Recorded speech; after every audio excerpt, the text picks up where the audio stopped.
네, 안녕하십니까. 한국과학기술연구원 황재인이라고 합니다. 그러면 2강을 시작하도록 하겠습니다. 그 2강에서는 앞에 드린 말씀에 이어서 디지털 휴먼 생성 기술에 대해서 계속 말씀을 드리겠습니다. 그래서 그 디지털 휴먼을 생성하기 위해서 앞에까지 설명드린 거는 카메라를 아무래도 여러 번 쓰든지 아니면 한 개를 쓰더라도 사람이 돌리든지 하는 그런 기술들을 말씀드렸는데요. 최근에는 딥러닝 기술을 이용해서 그 사진을 한 장만 가지고도 이제 애니메이션을 가능한 그런 디지털 휴먼을 생성할 수 있는 기술들이 나오고 있습니다. 특히나 이제 이런 디지털 휴먼 기술에 단순히 학교가 아니고 이제 페이스북이나 구글이나 엔비디아 같은 대형 IT 기업들이 그 학교들, USC, CMU, MPI 같은 그런 학교나 연구기관들하고 협력을 해서 그 결과물을 만들고 있습니다. 여기서 보시면 인풋은 이제 이런 싱글 이미지인 거죠. 한 장의 이미지지만 아웃풋은 이런 3차원 아바타가 되는 겁니다. 그래서 이런 식으로 그 애니메이션까지 적용을 할 수가 있는데요. 보시면 아시겠지만 사진이 있을 때 이걸 가지고 3차원 바디 에스티메이션을 하고 그 다음에 A를 가지고 실제로 이제 그라운드 트루스와 차이를 보면서 계속 차이를 없애는 방향으로 학습하는 거죠.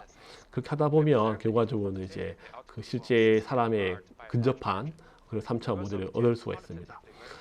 그래서 뭐 보시다시피 이런 식으로 이제 컬러 값을 뽑을 수 있고 노멀 값을 뽑을 수가 있거든요. 그렇게 하면 실제로는 이렇게 3차원 모델을 뽑을 수 있고요. 그래서 기존에 있었던 피프라는 방법보다는 훨씬 더 좀 좋은 결과를 보여주고 있습니다. 네, 그래서 뭐 이런 이제 그 전신 캡처 방법이 이제 사진 한 장만 가지고 이제 할 수 있는데 어떻게 보면 이런 디지털 휴머에서 얼굴이 굉장히 중요하죠. 그래서 얼굴 모션을 캡처하는 것도 굉장히 중요한데 기존에는 이런 식으로 많이 했습니다. 지금도 사실 이렇게 하긴 한데요. 얼굴에 이렇게 마커를 조금 찍는 거죠. 찍고 그다음에 앞에 이렇게 마커를 촬영할 수 있는 카메라를 두고 이렇게 연기를 하면 그 얼굴 표정을 이렇게 캡처를 해서 이 그 가상의 어떤 배우한테 입히는 거죠. 여기 같은 경우는 이제 그 심팬지한테 입히게 됩니다. 그래서 뭐 이런 식으로 이제 하는 것이 일반적인 방법인데 여기 이 경우는 이제 얼굴에 이렇게 마크 찍어야 되고 계산 과정도 좀 더 많아지게 되고 좀 복잡하죠. 그래서 좀 어떻게 제한이 있을 수 있는데 최근에는 이제 이런 부분을 딥러닝을 이용해 가지고 그냥 영상만 가지고 하는 경우가 많이 있습니다. 그래서 왼쪽에 보시는 것, 이쪽에 보시는 것처럼 영상만 이렇게 촬영을 했는데 이 영상을 바로 3차원 모델에 적용을 할 수가 있는 거죠. 네, 그래서 이 사람이 이제 말하는 대로 이제 움직이는 대로 바로 적용하게 됩니다. 그래서 요것이 이제 실제로는 타겟, 그라운드 트루스를 할 수 있고 그 다음 보이는 게 이제 생성했는 걸 볼 수 있습니다. 이게 이제 실제 움직임이고 요것이 이제 생성했는 거죠. 그렇게 뭐 보시면 아시겠지만 큰 차이가 없습니다. 네, 그리고 굉장히 정교하게 나오고 있죠. 이런 게 이제 가능한 게 이제 아무래도 수많은 학습을 통해서 이제 이루어지게 되는데요. 그래서 여러 가지 씬을 보시면 아시겠지만 그렇게 위화감이 없이 만들어지게 됩니다.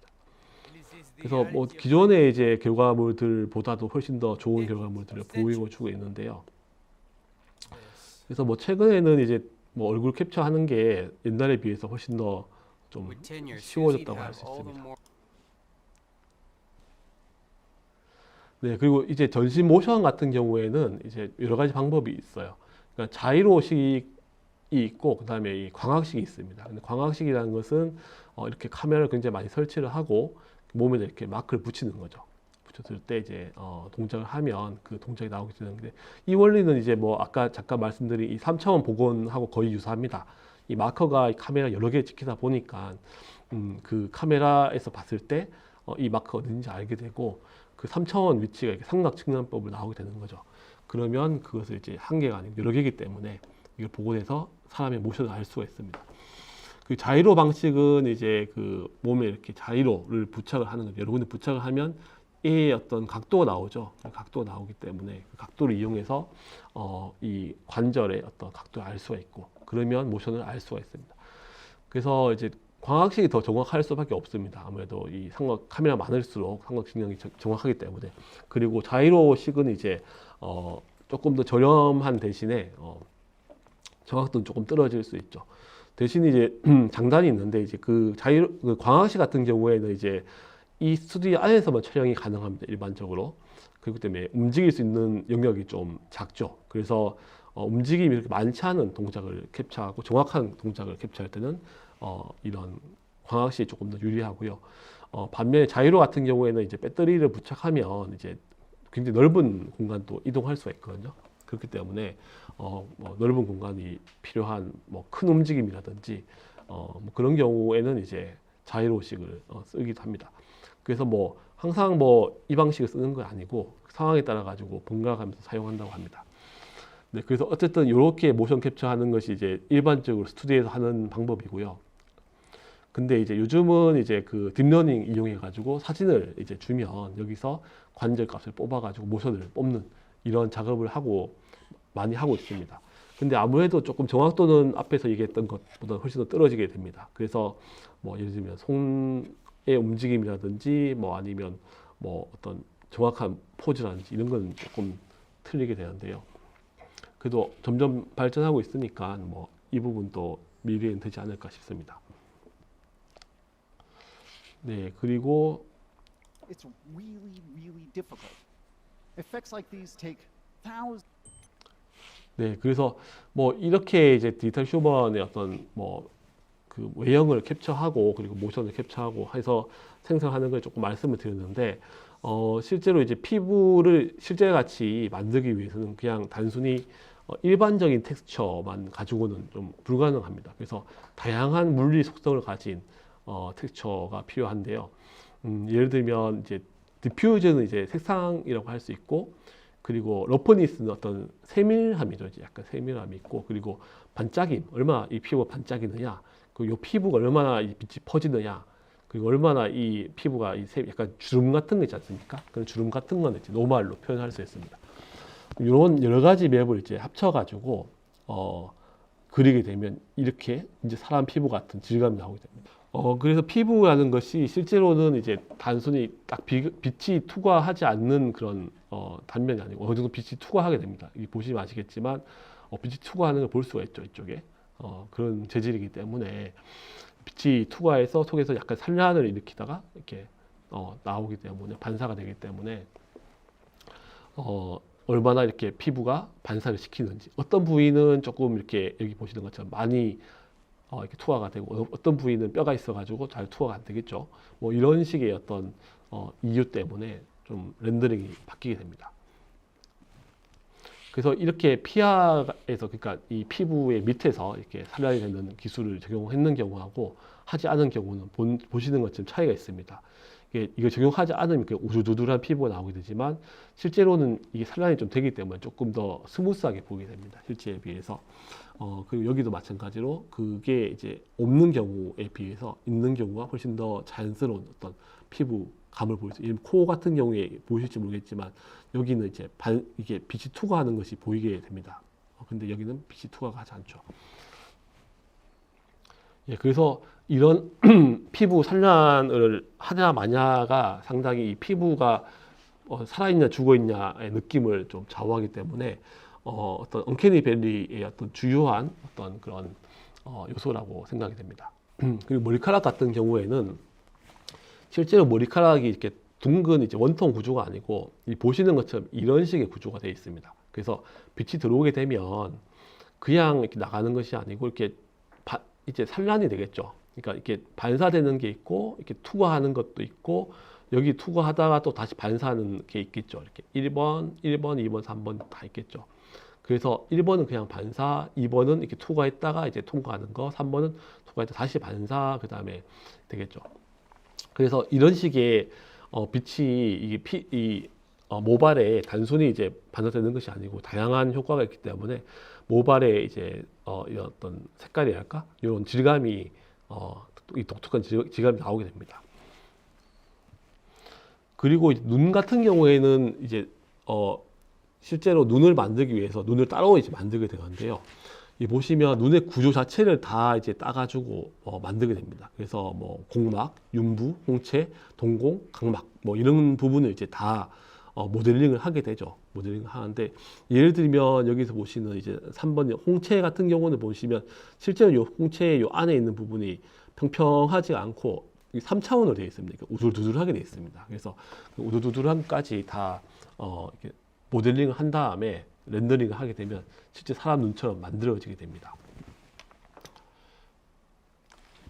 그래서 보시면 이제 그런 렌더링을 하지 않았을 때는 이게 보시면 요 앞에 안에 있는 요 4번 동공 같은 경우가 앞에 튀어나와 보이죠. 근데 실제로는 이제 사람 눈이 이쪽에 투명하기 때문에 동공이 안에 보여야 되는 게 맞습니다. 그래서 이런 여러 가지 구조에서 렌더링 한 거랑 그냥 그린 거랑은 인형 눈 같이 보일 수 있고 아니면 사람 눈 같이 보일 수 있고 그렇습니다.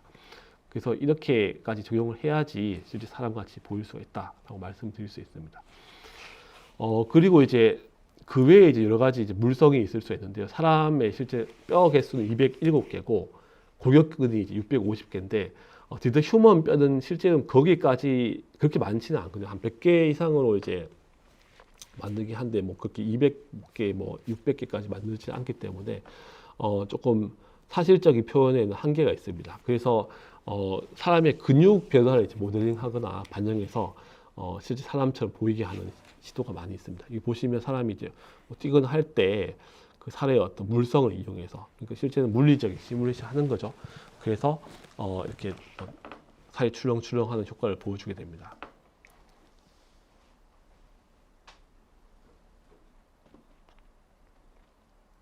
네, 보시는 것처럼 이제 여러 가지 이제 이 촬영 같은 걸 해서 4D 스캐닝 한 다음에 이제 그런 걸 적용한다든지 할 수 있습니다. 데이터를 이렇게 캡처하고 거기에 대해서 메쉬를 얼라인하고 그 다음에 그 캡처했는 데이터의 그 흔들림을 이 메쉬에 적용을 할 수가 있습니다.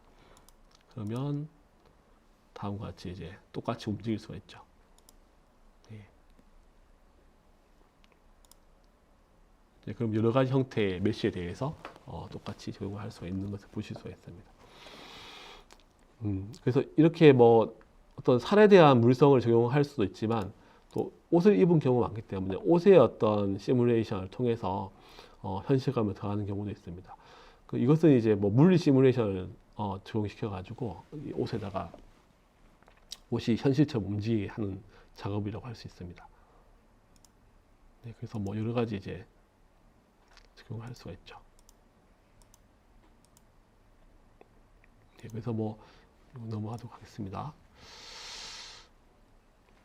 네, 그래서 이제 뭐 국내에도 이제 앞에 보신 것 같은 여러 가지 이제 시도가 있는데 실시간으로 이제 얼굴 캡처, 아이폰을 이용해서 캡처해서 이렇게 그 디지털 휴머에 적용한 경우가 있습니다. 온마인드에서 만든 투아라는 것인데 보시면 이분이 이제 움직이는 그대로 얼굴 표정 그대로 실시간으로 이렇게 반영하게 됩니다. 이분 아마 얼굴에 이제 그 얼굴 캡처하는 걸 쓰고 모션 캡처하는 걸 이제 몸에다가 적용을 했을 겁니다. 그리고 이 경우는 그냥 아이폰 같은 걸 이용해서 얼굴을 캡처하게 되죠. 그 보시면 이제 머리카락 이제 움직임이라든지 이제 동작 같은 게 자연스럽게 되는 걸 볼 수가 있습니다. 네. 그래서 국내도 사실 이런 기술들이 이제 많이 발전해서 이제 많이 쓰이고 있고요. 그래서 굉장히 현실적인 이제 뭐 어떤 사람의 어떤 표현 그리고 움직임의 어떤 반영 이런 것이 현재 된다고 볼 수도 있고요.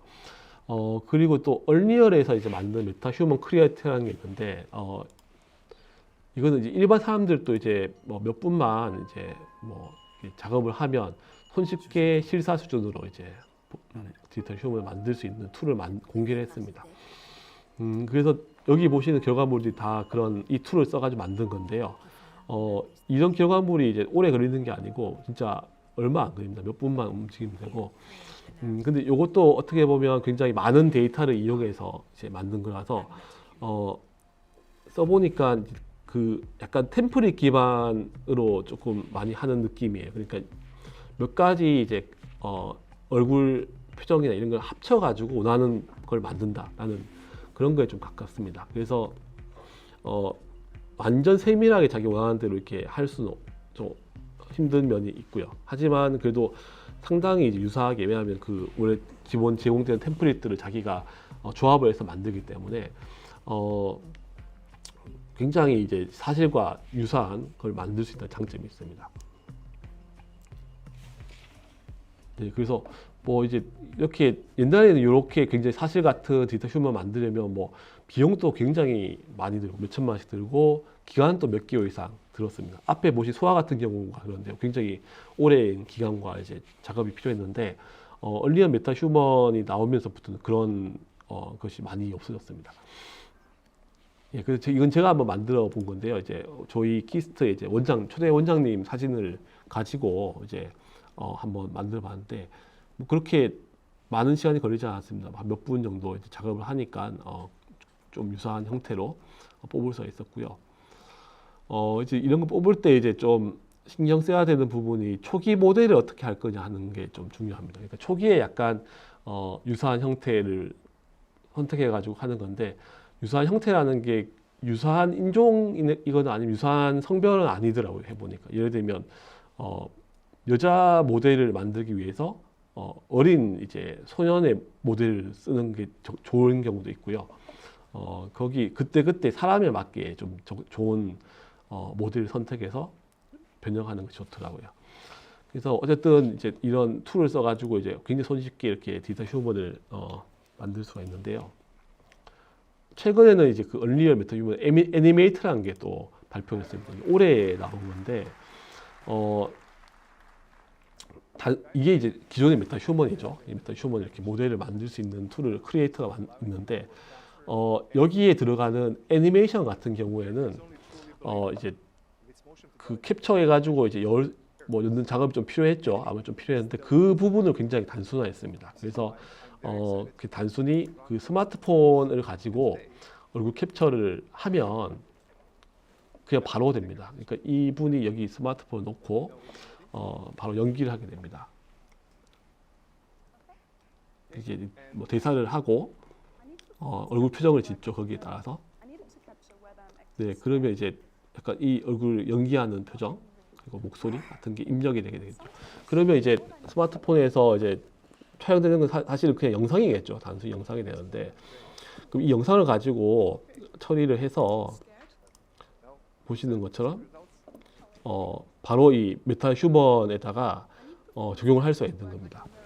그러니까 요 뭐 작업 시간이 얼마 안 걸리죠. 그래서 자기가 메타 휴먼 얼굴 형태를 만드는 것도 아까 보신 것처럼 금방 몇 분 내에 만들 수가 있고, 자기가 스마트폰으로 얼굴 촬영한 다음에 바로 적용하는 것도 몇 분이면 되는 겁니다.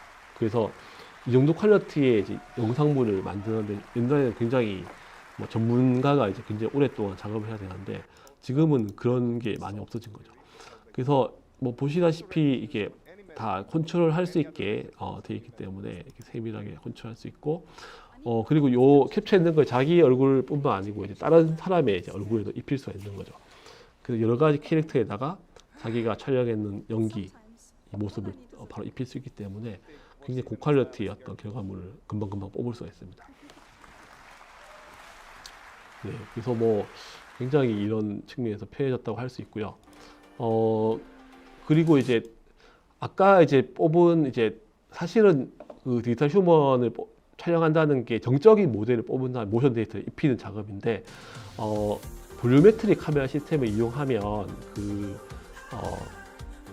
동적인 어떤 디지털 더블을 만들 수 있습니다. 예를 들면 요 같은 경우에는 이런 스튜디오 안에서 이렇게 액션을 하게 한 다음에 요 자체를 이제 아예 4차원, 보통 4D라고도 많이 하고 이제 볼륨메트릭이라고 하는데 아예 뽑아버리는 겁니다. 그래서 단순히 딱 정지된 걸 뽑는 게 아니고 영상을 다 뽑는 거죠. 그러면 이제 3차원적으로 다 뽑히게 됩니다. 이런 식으로 이제 촬영했는 결과물이 나오게 되고 그걸 이제 3차 공간에 활용할 수가 있는 거죠. 네, 이런 식으로 3차원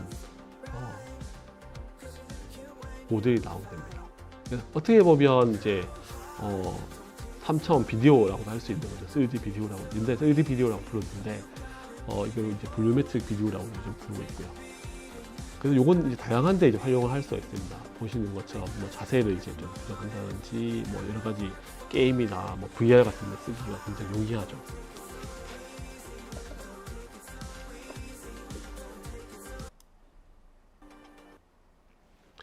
예, 그래서 뭐 이런 식의 촬영을 할 수 있는 뭐 여러 가지 장비가 있는데요. 또 리라이트볼이라고 이제 USC하고 구글에서 만든 게 있습니다. 옛날에는 이런 걸 나이트 스테이지라고도 불렀는데요. 이제 요거가 이제 기본적으로는 카메라가 굉장히 많이 있고 사실은 조명이 굉장히 많이 필요합니다. 그래서 여기에서는 한 330개 정도의 조명이 부착되어 있습니다. 그리고 자체 제작한 어떤 기피 카메라가 있어가지고 사람의 어떤 3차원적인 형상뿐만 아니고 다양한 조명 환경일 때의 어떤 그런 렌더링 효과를 분석해서 어떤 환경에 놓더라도 이걸 활용할 수 있습니다. 보시면 이런 식으로 이제 다양한 조명을 쏘면서 촬영하기 때문에 실제 메시 모델이 되는 거죠. 여기서는 이렇게 아까 스페큘라 어떤 모델이 보이셨고요. 그러면 이렇게 다양한 어떤 조명 환경일 때 이 아까 촬영해 있는 걸 배치했을 때 굉장히 자연스럽게 녹아드는 겁니다.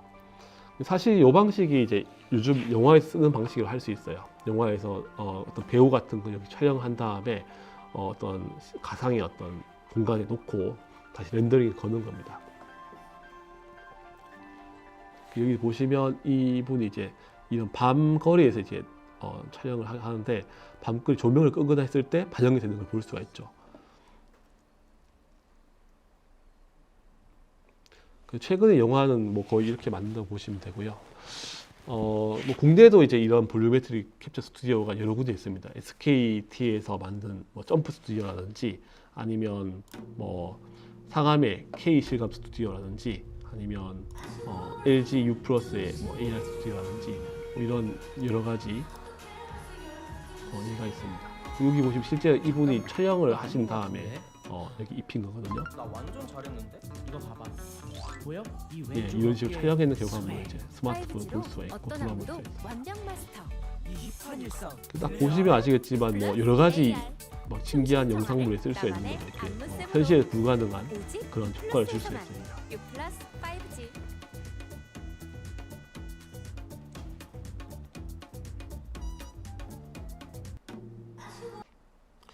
네, 그리고 이런 볼륨메트릭 캡처를 아까처럼 굉장히 고가의 장비에서 할 수가 있는데 이제 단순히 이제 그냥 컬러 영상 이렇게 인풋이 그냥 일반적인 카메라로 찍은 영상만 가지고 3차원을 복원하는 기술들이 또 나오고 있습니다. 그래서 이제 PPU라고 이제 그 USC에서 발표한 기술인데요. 이 기술은 이제 보시는 것처럼 이렇게 컬러 영상 입력했을 때 3차원 그 모델이 앞면뿐만 아니고 뒷면까지 다 나오는 걸 보실 수 있습니다. 그래서 이 실제로 3차원 스케일에 있는 사람 형성하고 그 렌더에 있는 사진까지 쌍으로 학습을 하기 때문에 어떤 그 신체하고 옷의 구급까지 다 나오게 되는 겁니다.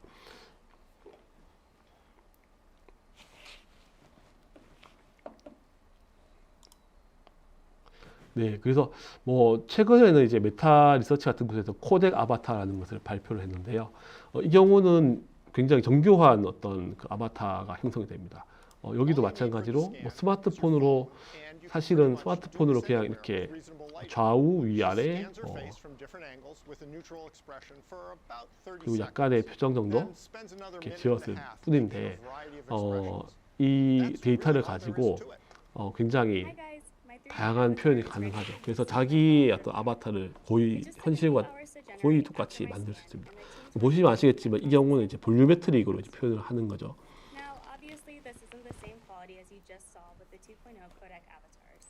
However, they're still pretty expressive and realistic. We're putting a whole lot of effort into developing 네, these, 그래서 so anyone 뭐 can easily 이제 create 메타에서 이런 연구를 하는 데는 뭐 여러 가지 활용도가 있지만 기본적으로 이제 원격 회의나 아니면 원격 만남 같은 거 할 때 자기가 아닌 자기 아바타를 사용하고 싶어 하는 겁니다. 그때 이제 자기하고 똑같이 생긴 아바타를 쓰고 싶어 하는데 특히나 이제 메타에서 하고 싶어 하는 건 이제 자기들이 만드는 것이 HMD를 이제 만들어서 판매하고 있는데 이 경우는 굉장히 이제 기술적인 한계가 이제 HMD를 썼을 때 자기 얼굴이 가려지기 때문에 원격 회의를 하기 이제 어렵거든요. 그래서 이제 이 경우에는 자기가 이제 HM 썼음에도 불구하고 속에 있는 카메라를 통해서 입 모양, 눈 모양 같은 걸 촬영한 다음에 거기에 맞는 이런 아바타를 생성하고 렌더링 해줍니다. 아까 보신 것하고 거의 코덱 아바타 기술이라고 할 수 있는데요. 이 기술 통해서 거의 뭐 이제 실제 사람 얘기하는 거하고 차이가 없는 그런 결과물을 만들게 됩니다. 네, 그리고 뭐 다양한 표정이나 아니면 눈 깜빡임 이런 거 다 반영되는 걸 보실 수가 있죠. 네, 그래서 보시면 아시겠지만 볼륨메트릭 렌더링이 보면 일반적인 메시 렌더링보다는 조금 더 사실감이 좀 있는 건 사실입니다. 근데 뭐 이걸 개발하거나 할 때 이제 일반적인 툴에서는 볼륨메트릭 렌더링을 뭐 지원하지 않기 때문에 그런 부분이 좀 개선이 된다면 많이 쓰이지 않을까 생각이 듭니다. 요즘 이제 굉장히 최첨단에 있는 기술 중에 한 개가 뉴럴 휴먼 렌더링이라고 할 수 있습니다. 그래서 이게 너프라고도 부르는데요. 이거는 이제 보시면 실제로 이제 너프라는 게 뭐냐 하면 어떤 게 렌더링 된다는 것은 실제로 요 3차원 물체가 있을 때 요 이미지로 이렇게 프로젝션 된다고 볼 수 있거든요. 그럼 여기 어떻게 보면 함수 형태로 나타날 수 있는 겁니다. 그래서 이 함수 형태를 이제 학습함으로 결과물을 만들 수 있다는 그런 건데요. 그래서 인풋은 이런 포즈 데이터를 주고 요거는 이제 레퍼런스 비디오죠. 이제 레퍼런스 비디오인데 요것만 가지고 이제 사용을 해서 이제 인풋 포즈에 대해서 렌더링을 한 이런 사람의 형상을 뽑게 됩니다. 이 경우는 이제 렌더링 했기 때문에 기본적으로는 요것이 이미지의 연속인 비디오 형태로 나오게 되는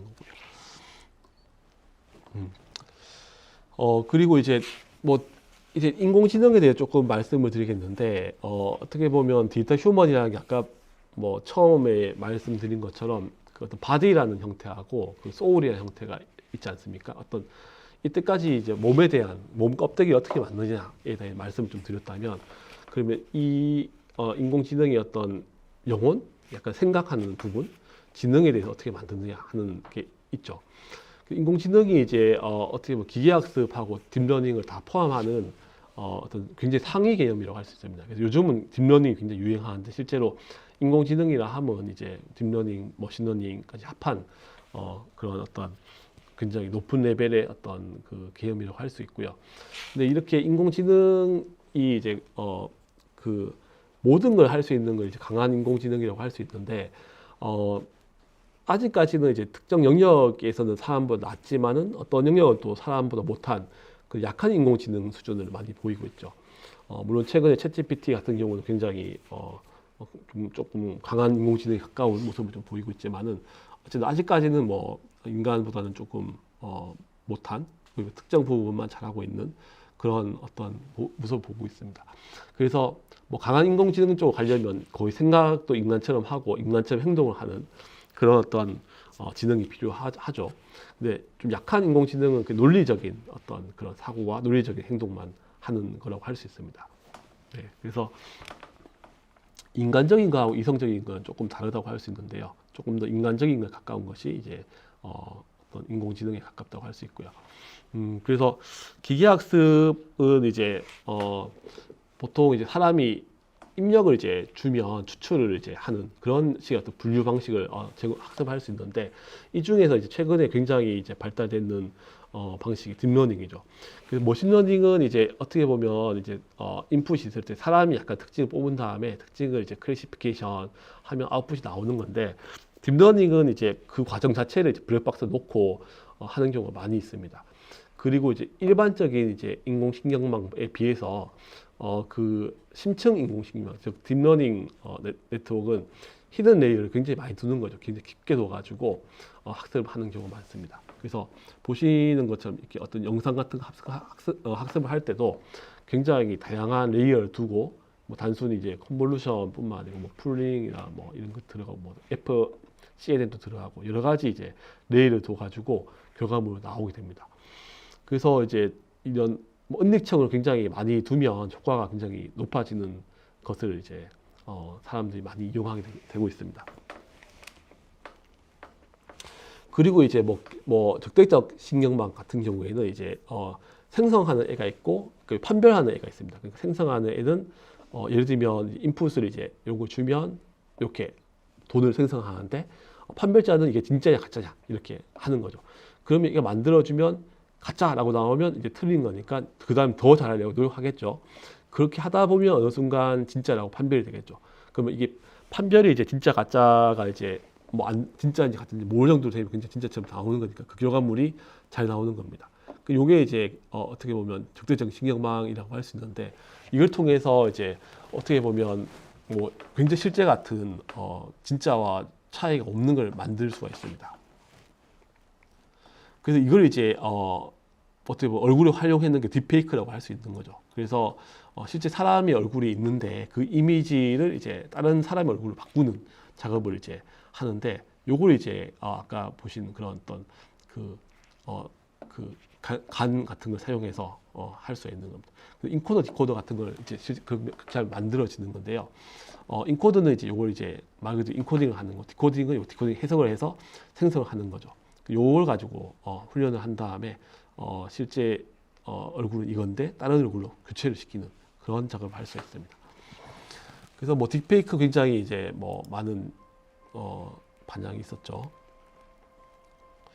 그리고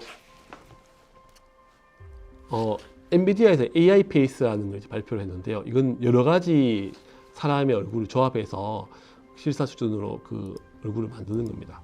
예를 들면 이것이 이제 실제로 인풋으로 주어진 건데, 얘는 이제 컨트롤하기 위한 거죠. 그러면 요걸 바꿨을 때 이 사람 얼굴을 여기 주어진 스타일대로 만들어 주는 겁니다. 그리고 이것이 인풋인데 이런 스타일대로 만들어 주는 거죠. 그럼 여기에 주어지는 거의 특징이 반영이 되지만 실제 근본은 이 사람이기 때문에 이 사람의 특징도 같이 있게 됩니다.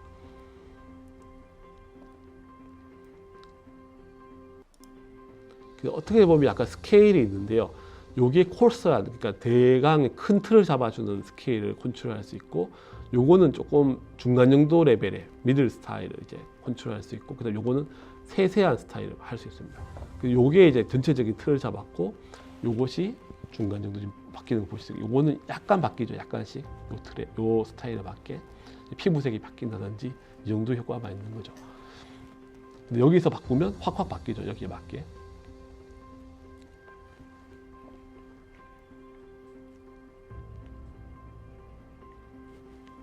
기본적인 형상은 이제 콜 스타일에 맞춰가는 거고, 약간 중간적인 어떤 그런 디테일, 굉장히 피부색 같은 이런 것들은 파인 스타일 따라가야 됩니다. 그래서 뭐 요를 이제 뭐 어떻게 보면 여기에 팩터를 둬가지고 노이즈를 컨트롤할 수 있고 합니다. 그래서 여러 가지 이제 컨트롤해서 만들 수 있죠. 네, 그래서 뭐 어떻게 보면 아까 전에 보신 이런 수많은 얼굴들이 실제 있는 얼굴이 아니고 다 만든 얼굴이죠. 그래서 어떻게 보면 굉장히 무서운 시대라고 할 수 있는데요. 이렇게 가짜 얼굴을 쉽게 만들 수 있다라는 게 좀 놀라운 것 같아요. 네, 그리고 이거는 뭐 얼굴뿐만 아니고 다른 데도 다 적용할 수 있는 뭐 그런 효과라고 할 수 있습니다. 네, 그러면 이제 이런 식으로 이제 딥러닝을 써가지고 얼굴을 만들 수가 있는데요. 그 외에 이제 또 자연어 처리 부분이 있죠. 그러니까 어떻게 보면 버추얼 휴먼이 인간다워지려면 이제 자연어 처리가 돼서 대화가 가능해야 되는데, 이 부분은 뭐 많이들 아시겠지만 이제 구글에서 2017년에 트랜스포머라는 걸 발표를 했습니다. 그 논문 제목이 Attention is all you need인데, 이제 관심이 너가 필요한 거다 뭐 이런 건데, 어텐션이라는 어떤 개념을 도입해 가지고 이 인코더 디코더 이렇게 개념이죠. 인코더 디코더 개념을 도입해서 어텐션 모델을 도입한 다음에 이것을 통해서 굉장히 그 고성능의 어떤 자연어 처리 기기를 만들었죠. 그 어떻게 보면 이 기술이 이제 최근에 이어진 그 챗GPT 같은 것까지 이어지는 기술이라고 할 수 있습니다. 그래서 요거는 뭐 자세한 내용은 논문을 보시면 뭐 아실 것 같고요. 그래서 뭐 기본적으로는 이제 이렇게 보시는 것처럼 이렇게 인코딩을 할 때는 이렇게 I arrived at the 하면 요게 이런 식으로 이제 그 노드가 막 형성이 되겠죠. 그러면 요거 디코딩 할 때는 반대로 가는 거죠. 여기서 아까 전에 인코딩 됐던 걸 만들기 위해서 가는 거죠. 그래서 요것이 이제 이렇게 노드들을 다 한 개씩 만들어 가는 겁니다.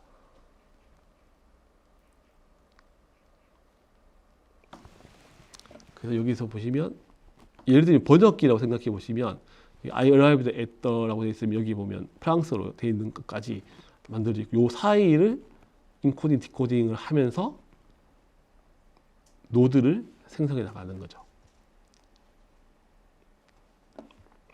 네, 그래서 뭐 결과적으로는 이제 입력되는 모든 단어들의 정보가 앞에 쭉 있지 않습니까? 그 다음에 이전에 만들어진 단어들이 있을 때 그 다음에 뭐가 나올지를 이제 예측을 하는 거죠. 그래서 문장이 많을수록 모든 그 단어들 사이에 상호관계라든지 위치라든지 이런 것이 학습이 되기 때문에 보다 손쉽게 만들어질 수가 있습니다.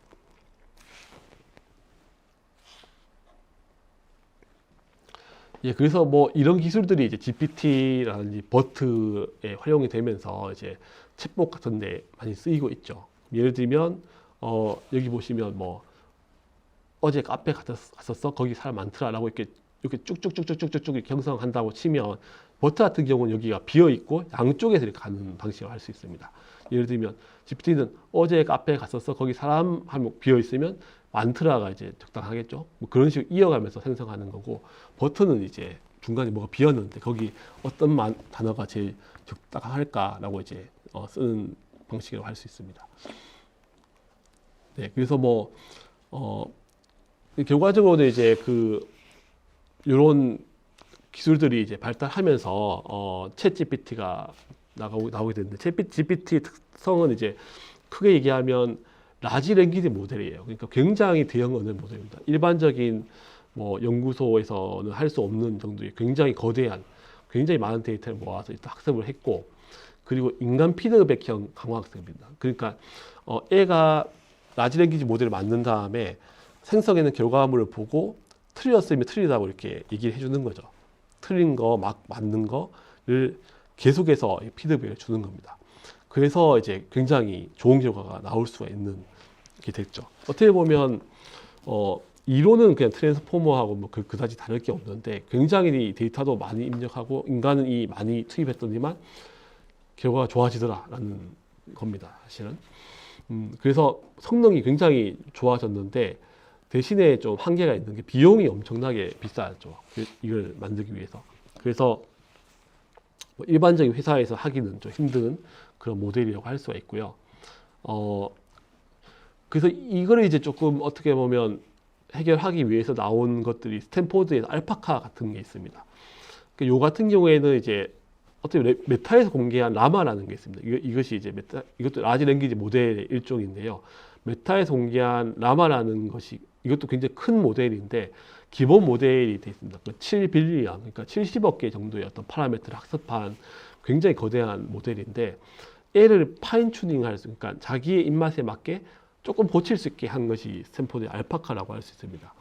그래서 어떻게 보면 거대한 이제 언어 모델은 기본적으로 주어져 있는데 그걸 이제 자기에 맞게 약간만 고치는 거죠. 어떻게 약간 일부만 고쳐가지고 자기 입맛에 맞게 쓸 수 있게 하는 건데 한 8대 정도의 A100 머신으로 한 뭐 7빌리언 모델을 한 3시간 정도 훈련을 하면 자기 입맛에 맞게 학습이 된다고 합니다.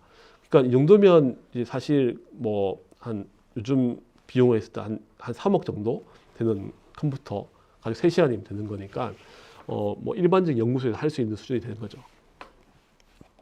그 시간을 좀 늘린다면 뭐 조금 더 저렴하게 할 수 있는 거고요.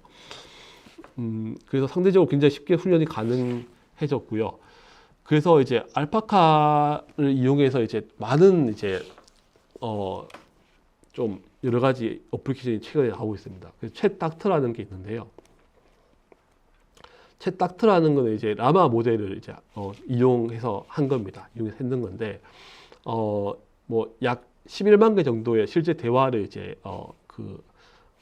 여러 가지 소스에서 가지고 오고 웹페이지에 가지고 오고 그리고 재밌는 게 또 한 5천 개 정도의 대화는 이제 챗GPT 이용해서 뽑아왔습니다. 그러니까 의학에 관련된 대화를 가지고 온 거죠. 가지고 온 다음에 그걸 가지고 이제 아까 말씀드린 메타 AI의 그 라마 모델에다가 파인 튜닝을 돌린 거죠. 그러면 어떤 의학적인 질문을 했을 때 거기에 맞는 답을 준다는 겁니다. 네, 그래서 굉장히 재미있죠. 재미있는 어떤 그런 어플리케이션이 나오게 됐습니다. 네, 그래서 뭐 저희 연구실에서도 그래도 간단하게 해봤었는데요. 저희 아바타 만든 게 있어가지고 이 아바타에다가 알파카 아까 보신 알파카 7B죠. 그러니까 70억 개짜리 모델을 학습한 다음에 아바타 연결했는데 아무래도 한국어 데이터는 거의 없으니까 한국어 능력은 굉장히 부족한데 그리고 뭐 7B 가지고는 조금 대화가 잘 이어지지는 않는 정확히 되는 것 같지 않아요. 그래서 근데 뭐 예를 들면 일단 영어로 할 때는 꽤 잘 됩니다. 그러니까 너 이름 뭐니 하니까 존 스미스라고 그다음에 헬로 존 그다음에 Can you tell me about you? 너에 대해서 얘기할 수 있겠니? 하니까 자기가 뭐 어떤 사람인지 또 얘기해 줍니다. 예, 자기가 뭐 이렇게 소프트웨어 엔지니어고 뭐 어떤 걸 뭐 책 읽는 걸 좋아하고 뭐 이런 얘기를 해줍니다. 어떻게 보면 이렇게 하면 좋은 점이 이제 챗GPT를 쓰지 않는 거죠. 그러니까 외부에 의지하지 않고 자기의 어떤 용도에 맞는 그런 챗봇을 만들 수 있는데 퀄리티는 뭐 챗GPT에 유사한 혹은 뭐 근접한 그런 어떤 모델을 할 수가 있는 겁니다. 그래서 어떻게 보면 그 파인 튜닝을 얼마나 잘 하냐에 따라 가지고 굉장히 전문적인 얘기까지도 할 수 있는 그런 디지털 휴머를 만들 수 있습니다. 그래서 아까 이제 뭐 알파카 같은 경우 단순한 챗봇인데 요걸 이제 지금 보시는 것처럼 아바타까지 연결을 시키게 되면 디지털 휴먼이 대화가 가능한 디지털 휴먼이 자연스럽게 만들어지게 됩니다.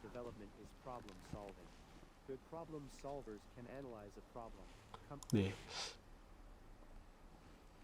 근데 뭐 이렇게 했을 때 이제 조금 조심해야 될 부분은 이루다 사태 같은 게 발생할 수 있습니다. 그러니까 학습을 할 때 너무 이제 개인정보가 들어가는 거라든지 아니면 차별 혐오 발언 같은 게 학습이 되면 이게 반응이 좀 나쁜 게 나오는 거죠. 그러니까 학습할 때 데이터를 굉장히 잘 정지해 가지고 학습을 해야 되는데 그러다 보면 데이터 수가 좀 적어지게 되고 그럼 퀄리티가 낮아지게 되고 그러니까 이게 어떻게 보면 굉장히 비용이 많이 들 수밖에 없는 작업인 것 같아요. 데이터를 깔끔하게 만들어서 보내야 되기 때문에. 네, 이루다 같은 경우는 그런 걸 정지하지 않고 그냥 모은 데이터를 다 100억 건 정도 넣었을 때 굉장히 안 좋은 결과가 나왔죠. 네, 그래서 이제 뭐 방금 전까지 이제 챗봇까지 말씀드렸는데 음성 대화가 가능하게 하려면 이제 음성 인식까지도 들어가야 되는 건데 이때는 음성 인식에 이제 RNN, 리커시브 뉴럴 네트워크 혹은 뭐 트랜스포머 같은 걸 사용하시면 됩니다. 요거는 이제 요즘 오픈 AI 같은 경우 위스퍼라든지 요즘 공개되어 있는 것이 많기 때문에 그런 것을 활용하면 됩니다. 네, 그래서 뭐 음성 합성 같은 경우에도 이제 그 보시면 실제 있는 음성을 이용해 가지고 인코더 디코더 모델 역시나 써가지고 하시게 되면 옛날 가수 목소리로 이제 노래를 뭐 듣는다든지 뭐 그런 게 가능합니다. 네, 그래서 뭐 이런 식의 어떤 음성 합성 기술도 요즘 딥러닝 기술로 많이 발생했고요. 그래서 아까 이루다와 좀 비슷한 얘기한데 이제 그 학습을 어떤 걸 하냐에 따라 가지고 디지털 휴머에 어떤 얘기를 하는가가 정해집니다. 예를 들면 여기 보면 그 어린이 이제 AI 학습을 시킬 때 유튜브를 이제 시청을 하게 하면서 학습을 했었습니다. 그러니까 그러면 기본적으로 이제 어린이용 콘텐츠만 시청을 할 경우에는 굉장히 어린이 같은 이런 얘기를 하는데 무분별하게 막 콘텐츠를 학습하게 되면 애가 이제 인공지능이지만 굉장히 나쁜 말을 많이 쓰게 됩니다. 그러니까 여기서 이제 어떻게 보면 이런 무분별한 콘텐츠 시청의 어떤 폐해 같은 걸 알 수가 있는 거죠. 네, 그래서 어떻게 보면 인간도 마찬가지고 인공지능도 마찬가지고 어떤 반응을 하냐 하는 것은 그 어떤 데이터를 학습을 하냐 하는 어떤 그런 환경이 굉장히 중요한 영향을 끼친다고 할 수 있습니다. 네, 그러면 뭐 여기까지 제가 말씀을 드리고 그럼 다음 시간에 이어서 하도록 하겠습니다. 네, 감사합니다.